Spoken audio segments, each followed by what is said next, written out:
नमस्कार दोस्तों, मैं Deshbandhu Chaudhary the engineers classes के यूट्यूब चैनल पर आपका स्वागत करता हूं।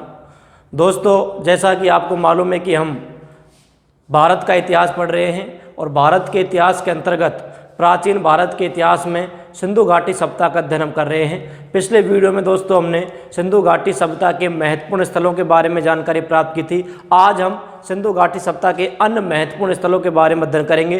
दोस्तों शुरू करते हैं हम।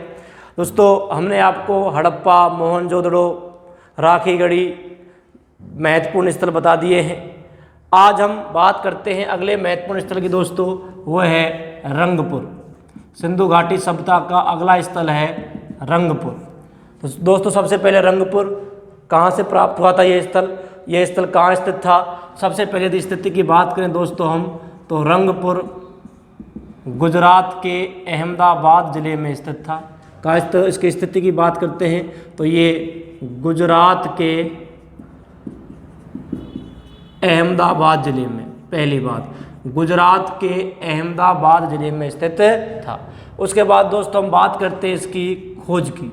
यदि हम इसकी खोज की बात करें दोस्तों, तो इसकी खोज 2931 ईस्वी में माधव स्वरूप वत्स, MS वत्स, माधव स्वरूप वत्स,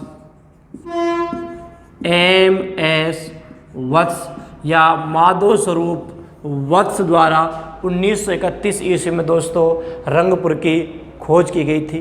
उसके बाद हम बात करते हैं दोस्तों यहाँ से हमें क्या क्या प्राप्त हुए थे, कौन कौन सी सामग्री हमें यहाँ से प्राप्त हुई थी। दोस्तों यदि हम बात करें तो रंगपुर से हमें प्राप्त हुआ है चावल, या ऐसे हम कहेंगे धान, चावल या धान की भूसी, चावल या धान की भूसी के अवशेष। बहुत इंपॉर्टेंट है दोस्तों।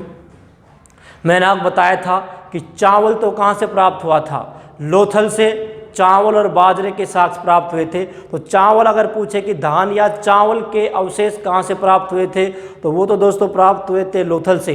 अगर आपसे पूछता है कि चावल या धान की भूसी के साक्ष्य या अवशेष कहाँ से प्राप्त हुए थे, तो चावल या धान की भूसी के अवशेष दोस्तों प्राप्त हुए थे रंगपुर से। उसके बाद दोस्तों रंगपुर से हमें कच्ची ईंटों का दुर्ग प्राप्त हुआ है, कच्ची ईंटों का बना दुर्ग। तो दो महत्वपूर्ण अवशेष यहाँ से हमें प्राप्त हुए हैं, चावल या धान की भूसी के अवशेष और कच्ची ईंटों का बना दुर्ग यहाँ से प्राप्त हुआ है। यहाँ से हम एक चीज़ और पता लगा सकते हैं कि यहाँ भवन निर्माण में, रंगपुर में भवन निर्माण में जिन ईंटों का प्रयोग किया जाता था वो ईंटें होती थी दोस्तों कच्ची। तो भवन निर्माण में किसका प्रयोग किया जाता था? कच्ची ईंटों का। और यहाँ से हमें कच्ची ईंटों का बना हुआ दुर्ग प्राप्त हुआ है। दोस्तों ये छोटा सा स्थल है रंगपुर, जो गुजरात के अहमदाबाद ज़िले में है। इसकी खोज 1931 ईस्वी में माधव स्वरूप वत्स द्वारा की गई थी और यहाँ से हमें चावल या धान की भूसी और कच्ची ईंटों का बना हुआ दुर्ग प्राप्त हुआ है। इसको आप उतार लीजिए दोस्तों, इसका स्क्रीनशॉट ले सकते हैं। तो ये स्थल था रंगपुर। रंगपुर के बाद दोस्तों एक स्थल और है, एक छोटा सा स्थल है, वो है रोजदी। और दोस्तों रोजदी भी स्थित है गुजरात में। आप याद रखना है, कई बार कन्फ्यूज हो जाते हैं रंगपुर और रोजदी में। तो रंगपुर अलग है, रोजदी अलग है।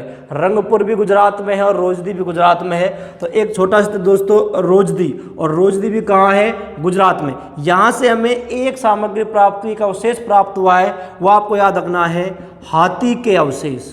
तो आपसे पूछेगा सिंधु घाटी सभ्यता के किस स्थल से हाथी के अवशेष प्राप्त हुए हैं? तो वो स्थल है दोस्तों रोजदी।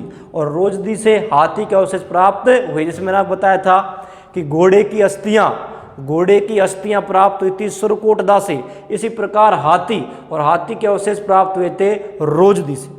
तो रंगपुर से तो चावल की भूसी के अवशेष मिले हैं, और जो चावल प्राप्त हुआ है वो चावल प्राप्त हुआ है लोथल से, और चावल की भूसी प्राप्त हुई है रंगपुर से। कच्ची ईंटों का बना हुआ दुर्ग, कहाँ से प्राप्त हुआ है? रंगपुर से। और कल मैंने एक स्थल बताया दोस्तों आपको, चनूदड़ो। चनूदड़ो सिंधु घाटी सप्ताह का ऐसा स्थल था जहाँ से किसी भी दुर्ग का अस्तित्व प्राप्त नहीं हुआ है। तो आपको याद रखना होगा कि सिंधु घाटी सप्ताह के किस स्थल से किसी भी दुर्ग का साक्ष्य प्राप्त नहीं हुआ है? तो चानूदड़ो से दुर्ग के अवशेष हमें प्राप्त नहीं हुए हैं। और कच्ची ईंटों का बना हुआ दुर्ग कहाँ से प्राप्त हुआ है? तो कच्ची ईंटों का बना हुआ दुर्ग प्राप्त हुआ दोस्तों रंगपुर से। और हाथी के अवशेष प्राप्त हुए हैं रोजदी से। उतार लीजिए आप इनको। इसके बाद अगला स्थल पढ़ते हैं, सिंधु घाटी सप्ताह का अगला महत्वपूर्ण स्थल।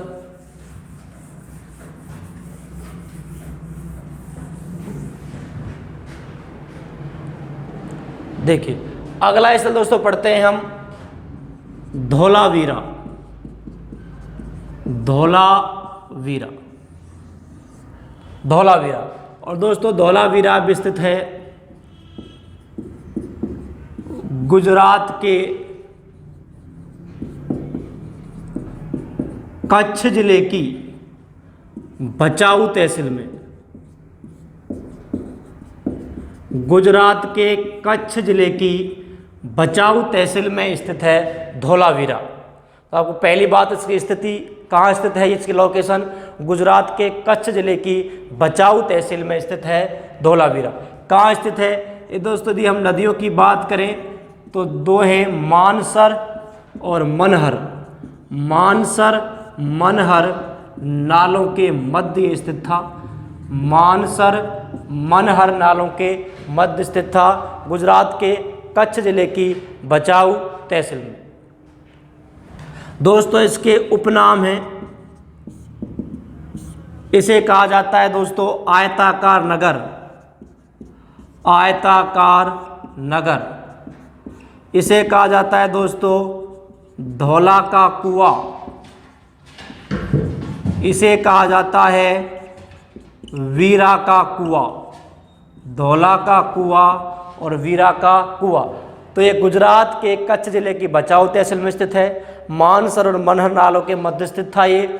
इसके दोस्तों उपनाम हैं, इसको आयताकार नगर भी कहते हैं, इसको धौला का कुआं कहते हैं और इसको वीरा का कुआं भी कहा जाता है। ये कैसा आ गया इसमें?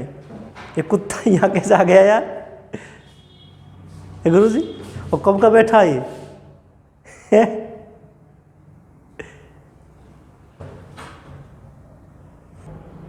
तो दोस्तों इसके उपनाम हैं, इसे कहा जाता है आयताकार नगर, धौला का कुआं और वीरा का कुआं। उसके बाद हम बात करते हैं दोस्तों इसकी खोज की, कि धौलावीरा की जो खोज थी वो किसके द्वारा की गई थी। दोस्तों इसकी खोज की यदि हम बात करें तो इसकी खोज जो थी और इसका व्यापक स्तर पर उत्खनन, व्यापक स्तर पर उत्खनन, इसकी दोस्तों खोज की गई थी जगपति जोशी द्वारा। जगपति जोशी, जगपति जोशी द्वारा दोस्तों इसकी खोज की गई थी। और इसके बाद इसका व्यापक स्तर पर दोस्तों उत्खनन किया गया था 1990 और 1991 ईस्वी के मध्य। तो जगपति जोशी ने इसकी खोज की थी। इसके बाद 1990 और 1991 ईस्वी के मध्य धौलावीरा का व्यापक स्तर पर उत्खनन हुआ है। और इसका जब उत्खनन किया गया था तो उसमें कौन कौन से अवशेष प्राप्त हुए, कौन कौन सी सामग्री प्राप्त हुई। तो आप इसे यहाँ तक उतारिए, ये इसकी सामान्य जानकारी है। उसके बाद हम बताएंगे कि यहाँ से कौन कौन से अवशेष हमें प्राप्त हुए थे।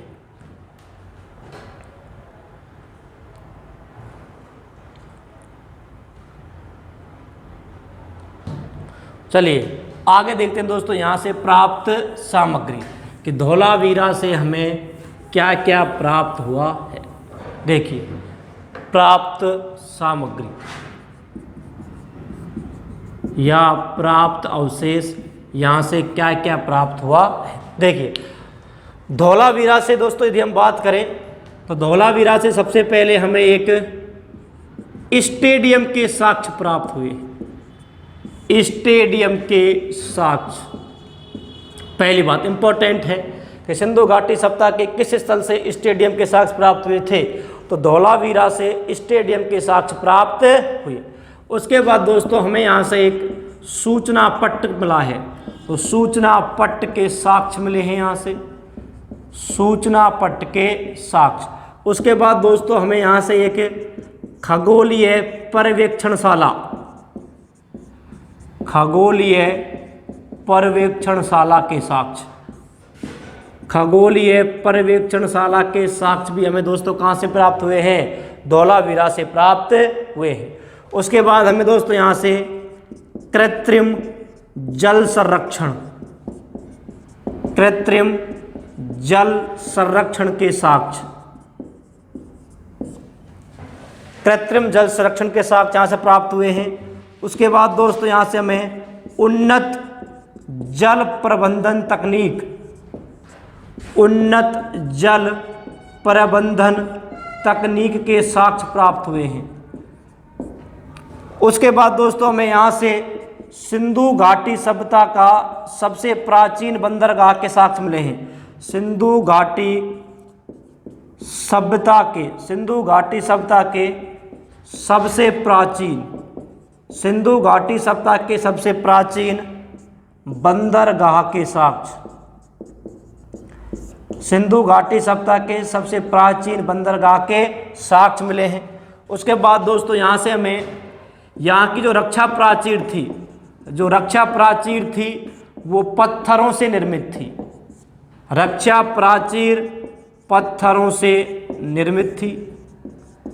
और ये जो रक्षा प्राचीर थी ये सिंधु घाटी सभ्यता की, सिंधु घाटी सभ्यता की सबसे मजबूत रक्षा प्राचीर थी, सबसे मजबूत रक्षा प्राचीर, प्राचीर का मतलब होता है दोस्तों दीवार, और ये बनी हुई थी पत्थर की। तो देखिए एक बार फिर बता रहा हूँ मैं, यहाँ से हमें क्या क्या प्राप्त हुआ है, धौलावीरा से हमें स्टेडियम के साक्ष्य प्राप्त हुए हैं, सूचना पट्ट के साक्ष्य प्राप्त हुए हैं, खगोलीय पर्यवेक्षणशाला के साक्ष्य प्राप्त हुए हमें यहाँ से, कृत्रिम जल संरक्षण के साक्ष्य प्राप्त हुए हैं, उन्नत जल प्रबंधन तकनीक के साक्ष्य प्राप्त हुए हैं दोस्तों यहाँ से, जल संरक्षण की परंपरागत विधियां हैं ये।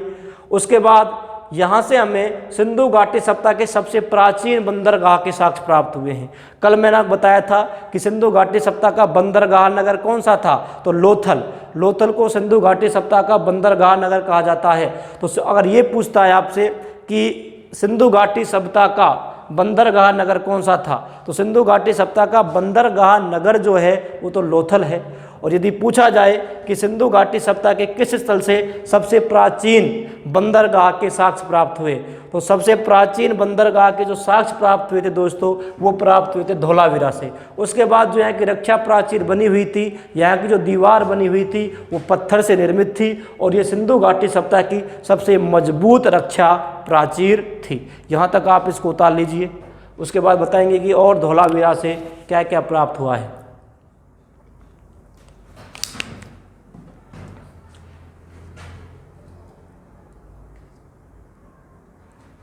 चलिए दोस्तों आगे बात करते हैं कि धौलावीरा से और कौन कौन सी वस्तुओं के साक्ष्य प्राप्त हुए हैं। तो यहाँ तक आप उतार लीजिए, इसको स्क्रीनशॉट ले लीजिए इसका। एक बार फिर बता रहा हूँ, स्टेडियम के साक्ष्य मिले हैं यहाँ से सूचना पट्ट के साक्ष्य मिले हैं, खगोलीय पर्यवेक्षणशाला, कृत्रिम जल संरक्षण, उन्नत जल प्रबंधन तकनीक, और सिंधु घाटी सभ्यता के सबसे प्राचीन बंदरगाह। यहाँ की रक्षा प्राचीर पत्थरों से निर्मित थी, जो सिंधु घाटी सभ्यता की सबसे मजबूत रक्षा प्राचीर थी।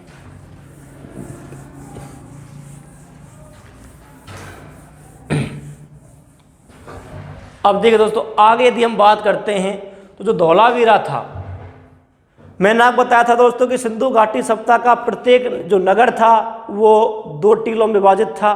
जैसे मैंने आपको बताया था कि हड़प्पा 2 टीलों में विभाजित था। फिर मैंने आपको बताया था कि सिंधु घाटी सभ्यता का एकमात्र स्थल जो एक ही टीले पर स्थित था वो लोथल था। धौलावीरा की भी एक विशेषता है दोस्तों, यह सिंधु घाटी सभ्यता का एकमात्र नगर था जो 3 भागों में विभाजित था। तो आपसे पूछा जाएगा कि सिंधु घाटी सभ्यता का वह स्थल कौन सा था जो 3 भागों में विभाजित था, तो वो स्थल था दोस्तों धौलावीरा। तो यह सिंधु घाटी सभ्यता का एकमात्र नगर था, यह सिंधु घाटी सभ्यता का, यह है सिंधु घाटी सभ्यता का एकमात्र नगर था जो 3 भागों में विभाजित था। इंपॉर्टेंट है दोस्तों, याद रखना है आपको कि सिंधु घाटी सभ्यता का एकमात्र नगर जो 3 भागों में विभाजित था वो था दोस्तों कौन सा? धौलावीरा। उतार लीजिए इसको। तो ये दोस्तों महत्वपूर्ण स्थल था धौलावीरा। धौलावीरा के बाद अगले स्थल की बात करते हैं दोस्तों हम, और अगला स्थल है राखीगढ़ी। अगला सिंधु घाटी सभ्यता का दोस्तों महत्वपूर्ण स्थल है राखीगढ़ी। सबसे पहले बात करते हैं राखीगढ़ी की स्थिति की कि राखीगढ़ी कहाँ स्थित है। यदि इसकी स्थिति की बात करें दोस्तों तो ये स्थित था हरियाणा के हिसार जिले में। हरियाणा के हिसार जिले में राखीगढ़ी कहाँ स्थित था दोस्तों? हरियाणा के हिसार जिले में यह स्थित था। पहली बात, राखीगढ़ी हरियाणा के हिसार जिले में। अब दोस्तों राखीगढ़ी जो स्थल था, यदि इसकी सामग्री की बात करें कि यहाँ से हमें क्या प्राप्त हुआ था, तो यहाँ से दोस्तों जैसे आप बच्चे जो होते हैं वो एक खेल खेलते हैं पिट्ठू का, तो पिट्ठू के खेल के साक्ष्य, पिट्ठू के खेल के साक्ष्य, और पिट्ठू के खेल के साक्ष्य कहाँ से प्राप्त थे दोस्तों? राखीगढ़ी से प्राप्त हुए थे। ये महत्वपूर्ण अवशेष यहाँ से मिला है, पिट्ठू के खेल के साक्ष्य। ये हरियाणा के हिसार जिले में स्थित था राखीगढ़ी। दोस्तों राखीगढ़ी के बारे में जो इम्पोर्टेंट चीज़ है वो ये है कि आपसे पूछा जाएगा कि सिंधु घाटी सभ्यता का सबसे बड़ा नगर कौन सा था। अब इसमें 2 सवाल हैं। पहला सवाल तो दोस्तों ये है कि संपूर्ण भारतीय उपमहाद्वीप में, संपूर्ण भारतीय उपमहाद्वीप में, संपूर्ण भारतीय उपमहाद्वीप में सिंधु घाटी सभ्यता का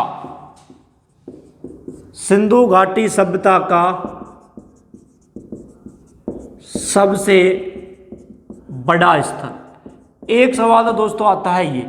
दूसरा आएगा कि भारत में, केवल और केवल भारत में, भारतीय उपमहाद्वीप में, भारत के जो आसपास के क्षेत्र हैं जहाँ सिंधु घाटी सभ्यता फैली हुई थी वो भी आ जाते हैं। और अगर भारत की बात की जाए तो केवल केवल भारत में, तो भारत में सिंधु घाटी सभ्यता का, भारत में सिंधु घाटी सभ्यता का सबसे बड़ा स्थल। ये 2 सवाल हैं, इन पर गौर कीजिए।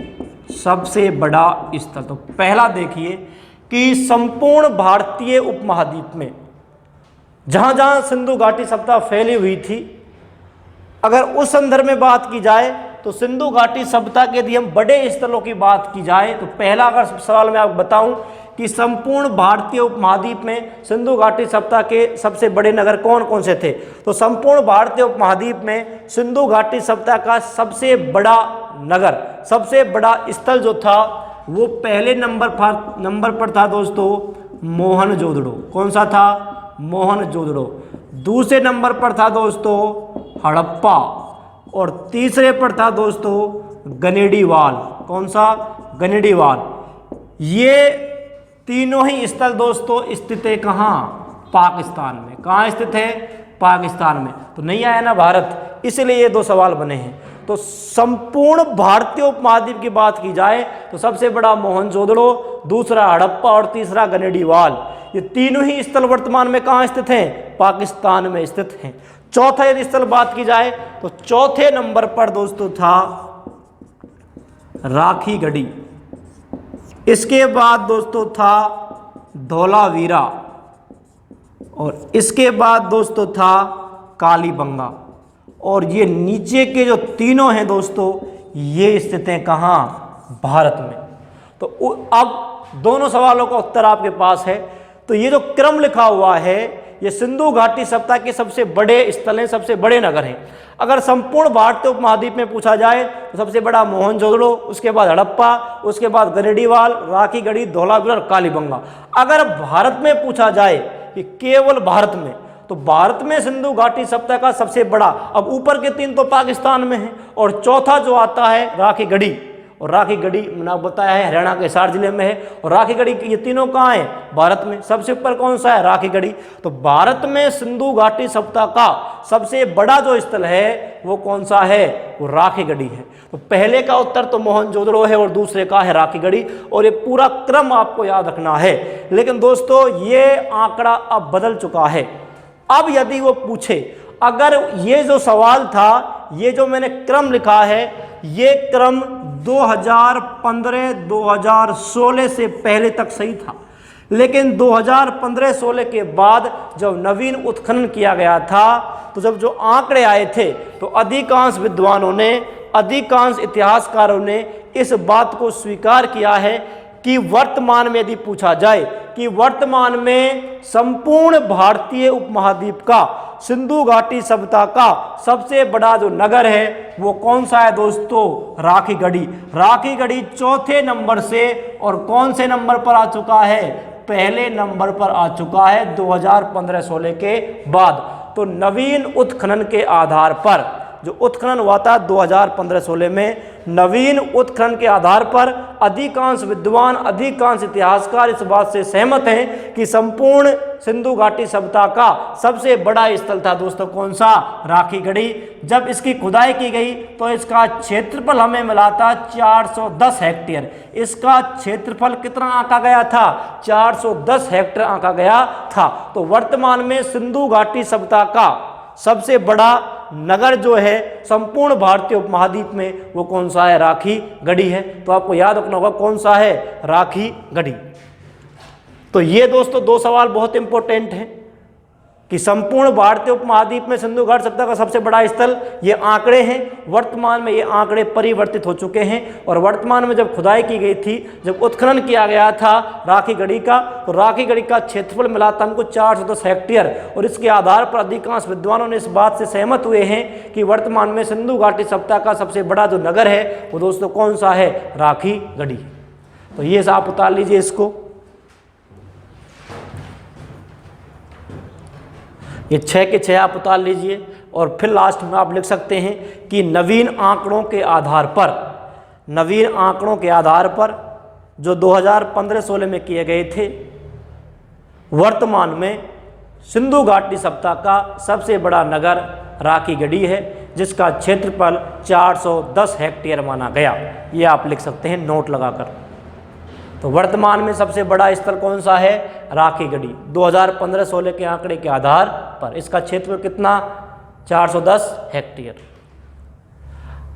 ये हो गया दोस्तों, उतार लीजिए इसको। इसके बाद मैं बात करूं कि ये तो है सिंधु घाटी सभ्यता के बड़े स्थल, इनका क्रम आपको याद रखना है, ये क्रम है, ठीक। अगर वो ये पूछ ले कि सिंधु घाटी सभ्यता की सबसे बड़ी इमारत कौन कौन सी थी, ये बहुत महत्वपूर्ण सवाल है। मैं आपको बता चुका हूं कि सिंधु घाटी सभ्यता की सबसे बड़ी इमारत लोथल का गोदीबाड़ा, दूसरे नंबर पर हड़प्पा का अन्नागार, और कौन कौन से स्थल हैं? 4 देगा ऑप्शन में, और कहेगा कि इनको आरोही क्रम में या अवरोही क्रम में व्यवस्थित कीजिए। तो आपको चारों स्थलों का पता होना चाहिए क्रम से कि कौन कौन से बड़े स्थल, बड़ी इमारतें थी। तो ये तो स्थलों की बात हो गई।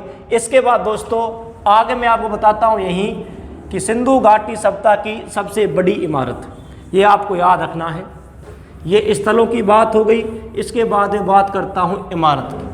तो अगला जो मैं लिख रहा हूँ कि सिंधु घाटी सभ्यता की सबसे बड़ी इमारतों का क्रम, सिंधु घाटी सभ्यता की, सिंधु घाटी सभ्यता की सबसे बड़ी इमारतों या भवनों का क्रम, ये याद रखना है, इम्पोर्टेंट है। सिंधु घाटी सभ्यता की सबसे बड़ी इमारतों या भवनों का क्रम क्या है? तो पहले नंबर पर आपको पता ही है, मैं आपको बता चुका हूं, सबसे बड़ी जो इमारत दोस्तों वो है लोथल का गोदीबाड़ा। या इसे ही हम कह सकते हैं डॉकयार्ड, या इसे ही हम कह सकते हैं बंदरगाह। पहली बात, सिंधु घाटी सभ्यता की सबसे बड़ी इमारतों का क्रम सबसे पहले नंबर पर आता है लोथल का गोदीबाड़ा, डॉकयार्ड या बंदरगाह। दूसरा आता है हड़प्पा का। मैंने आपको बताया था हड़प्पा से 12 अन्नागार प्राप्त हुए थे, 2 पंक्तियों में, प्रत्येक पंक्ति में 6। तीसरा था दोस्तों मोहनजोदड़ो का अन्नागार। मोहनजोदड़ो से अन्नागार प्राप्त हुआ था। उसके बाद है दोस्तों मोहनजोदड़ो का स्नानागार। मोहनजोदड़ो का स्नानागार, जो मोहनजोदड़ो का सबसे महत्वपूर्ण सार्वजनिक स्थल था जिसको धार्मिक कार्यों के लिए बनवाया गया था।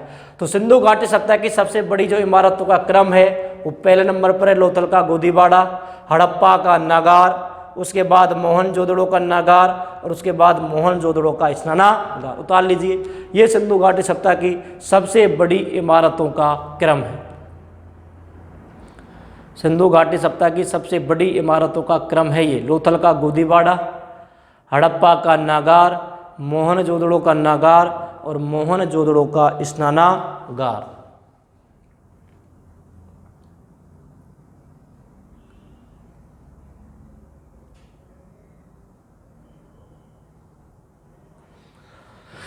चलिए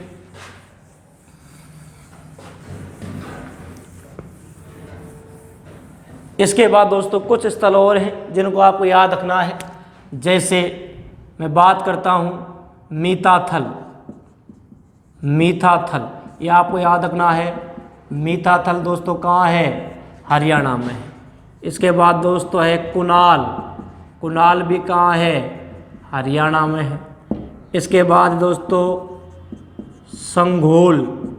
संघोल पंजाब में है। इसके बाद दोस्तों बर्राना। बर्राना दोस्तों हरियाणा में है। हुलास। हुलास उत्तर प्रदेश में है। ये और छोटे छोटे महत्वपूर्ण स्थल हैं जो आपको याद रखने हैं। उसके बाद दोस्तों यदि ये पूछा जाए कि सिंधु घाटी सभ्यता का सबसे नवीन उत्खनन किया जाने वाला स्थल कौन सा है, मैंने कल आपको बताया होगा कि स्वतंत्रता के बाद सिंधु घाटी सभ्यता का सबसे पहले खोजा गया स्थल कौन सा था, तो वो रोपड़ था। अगर ये पूछा जाए कि सिंधु घाटी सभ्यता का सबसे नवीन उत्खनन स्थल, तो ये भी आपको याद रखना है सिंधु घाटी सभ्यता का, सिंधु घाटी सभ्यता का, सिंधु घाटी सभ्यता का सबसे नवीन, सबसे नया, सबसे नवीन उत्खनन स्थल। तो सिंधु घाटी सभ्यता का दोस्तों सबसे नवीन इम्पोर्टेंट याद रखना है वो है खीरासारा।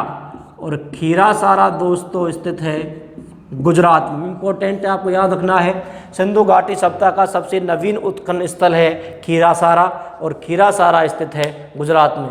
दोस्तों ये थे सिंधु घाटी सभ्यता के महत्वपूर्ण स्थल। इसके बाद दोस्तों हम अगले वीडियो में अध्ययन करेंगे सिंधु घाटी सभ्यता का नगरीय जीवन, टाउन प्लानिंग क्या थी, सिंधु घाटी सभ्यता का सामाजिक जीवन, आर्थिक जीवन, धार्मिक जीवन, राजनीतिक जीवन, उसके बाद सिंधु घाटी सभ्यता का पतन। तब तक के लिए धन्यवाद।